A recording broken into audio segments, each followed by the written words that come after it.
TV with Kelly Gamont. Howdy do. Don Melton. Hello there. And me, your hostess, Lisa Schmeitzer.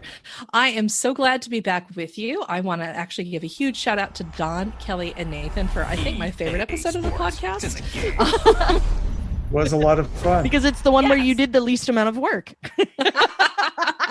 See, you're covering for me nicely. This is why I come back week after week. And Swamp Kittens, what I'd like to tell you is you're used to us doing a 3-part format for every podcast where we basically recap whatever MCU TV show we've just watched on Disney Plus. And then we react to what we saw in that specific episode.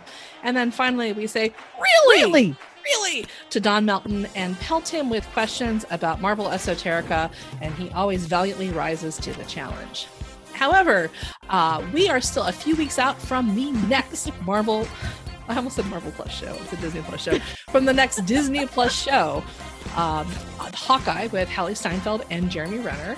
And so, Swamp Kittens, to return to your regularly scheduled podcast feed, we decided instead, what if we went back and took a look at the beginnings of the MCU, where it all started? We thought it'd be fun to review and revisit Iron Man, which was the OG movie, and Thor, which actually introduces Hawkeye's cameo and gives us all an intimation of how big and intricately woven this universe would be.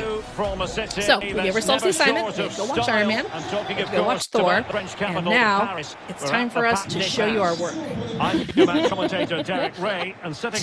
get started, do we want to start with Iron Man since it's the first, or Thor since it's the one that's got the Hawkeye? Let's start with Iron Man because it was the real introduction to the MCU. The thing to keep in mind is that there have been other Marvel movies, but they weren't Marvel Cinematic Universe. I mean, we had the 3 Spider-Man movies, we had a Daredevil movie, we had Ang Lee's Hulk. We had X-Men.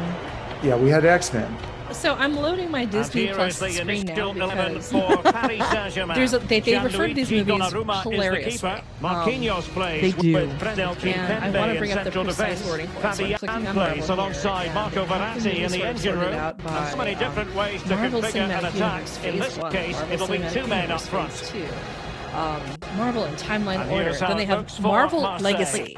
Also appearing, yeah. The Marvel Legacy movies include both iterations of the Fantastic Four, and the focal point of attack today is Alexis Sanchez. In them. And that's they haven't included Ang Lee's Hulk or the Spider-Man movies yet. It's probably just a matter of time. Anyway, I'm sure it is because it's probably a rights issue. Marvel Legacy, there you go. And here's my guilty confession. Every time I see the attempted reboot for Fantastic Four, I'm reminded that Miles Teller has the world's most eminently slappable face. Like, Marvel owned it. I think that's great because it's been 14 years nonstop of these movies. Good Lord, yes. So, we'd had a couple of, before Iron Man, we'd had some X-Men movies that were decent, that people enjoyed. We had an attempt at the Fantastic Four. And of all the Marvel movies, that's certainly one. That is a movie with Marvel characters. That is certainly, you can, if you want to, you can watch it. Some may interpret. And if you have to, you can watch the second one. If you don't have any friends and you don't want to have any friends, you can invite people over for a movie marathon. If you have friends. The visual for that was just so bad. Robert Downey Jr. You have to understand that in 2008, Robert Downey Jr. was just beginning to affect a bit of a turnaround because he had a fairly serious bout with addiction and a high-profile relapse in the early 2000s. And it wasn't until about 2005 with the movie Kiss Kiss Bang Bang that he got thrown a lifeline thanks to director Shane Black. Kiss Kiss Bang Bang with Val Kilmer, Robert Downey Jr., a great snappy film. People were reminded that they liked Robert Downey Jr. for more than tabloid fodder. He then slides into Good Night, Good Luck, Welcome to the distinctive Stadium. Into Zodiac, again, playing off Mark Ruffalo, these two San Franciscans who were caught up in the Zodiac killer case. Robson, my commentary partner. And insurance companies were just beginning to say, okay, maybe we won't lose money on this guy if we have him in the movie. Correct. And then in 2008, he makes Tropic Thunder, which is truly a relic of its time. This is such an important Goodness sakes, yes. And he makes Iron Man. Let's hope we see some great And what you have to also understand about the comics landscape in 2008 is Ultimates was still semi-dominating the ethos at that point. At that point, you had Ultimate Spider-Man, Ultimate X-Men, you had Ultimate Daredevil at some point. All of the Ultimate things, yeah. But the art in Ultimates had really shaken up the aesthetic of what the Avengers were supposed to look like, and you had an Iron Man who looked less like the bastard cousin of J. Jonah Jameson and more like a dude who knew what the word manscaping was, right? Yes. So and best of all, like in Marvel Ultimates, they turned Nick Fury into a black guy who's explicitly modeled on Samuel L. Jackson. And the right time Because I remember picking up the comics. I can remember picking up the comics. Me too. Oh my gosh, that's Samuel L. Jackson. They put Samuel L. Jackson in a comic book. This is amazing. So it's 2008. People are still hung up on like HBO's anti-heroes, and there's just a boatload of movies are dead. Prestige television is where it's at. We all love our TiVos, blah blah blah. Iron Man, and everyone's like, oh, the guy from Swingers is directing a superhero movie. Derf. Unquote. Yeah. The other thing to keep in mind is, like I said, that The the England's previous first Marvel 11. movies came. There was no Gets such the thing nod as the between Marvel the posts. Trent Cinematic Alexander-Arnold Universe, plays or with Phase Kyle 1, Walker Phase 2, as Phase fullback. 3. Jordan This Henderson is starts they alongside made up Mason Mount in central after midfield. And the focal point in attack 2008. today is Jadon The other thing Sancho. to keep in mind is the production of Iron Man and the Incredible Hulk, which followed like less than a month and a half later.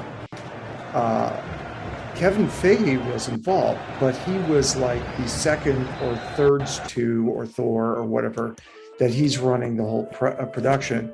And that's when, the term Marvel Cinematic Universe started to get coined. But the thing to keep in mind is, even though they didn't have that whole thing, you can see the plan laid down here. And one thing I think that hit me as I watched both movies, that that there's a plan, and it's one guy, and it's not our favorite bald African American guy. It is Clark Gregg. Coulson is so good in both of these movies. Isn't he excellent? And he's a thread that weaves everything together here.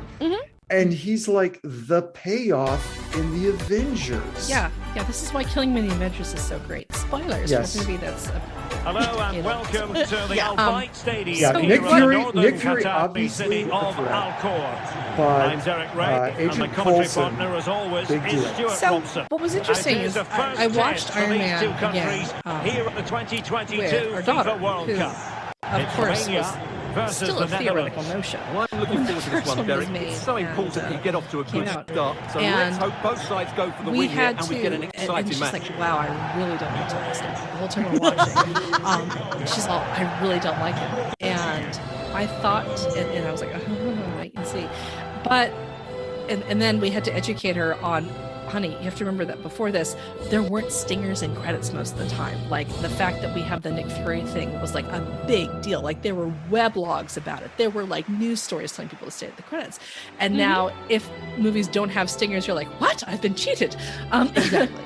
But what I noticed this about made the front page of USA Today with that in there.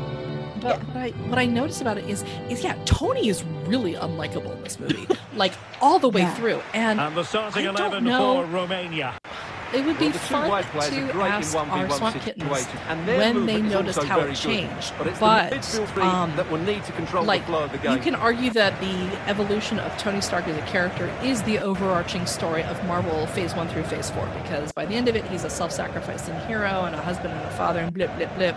But in this one, he's kind of the type of person who would inspire his employees to go on strike and blow up like a giant rat and picket fence. Like, if he had died at the if that iteration of Tony Stark had died at the end of this movie, I wouldn't have cared.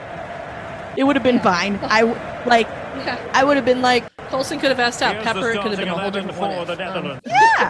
like when I was rewatching it, that was the thing that I was noticing, was like, yeah, you know, if this had gone the other way for Tony at the end of this, I'm not sure that would have been the worst thing. You know, in 2008, I'd have been like, that's an interesting Marvel decision to kill off Iron Man.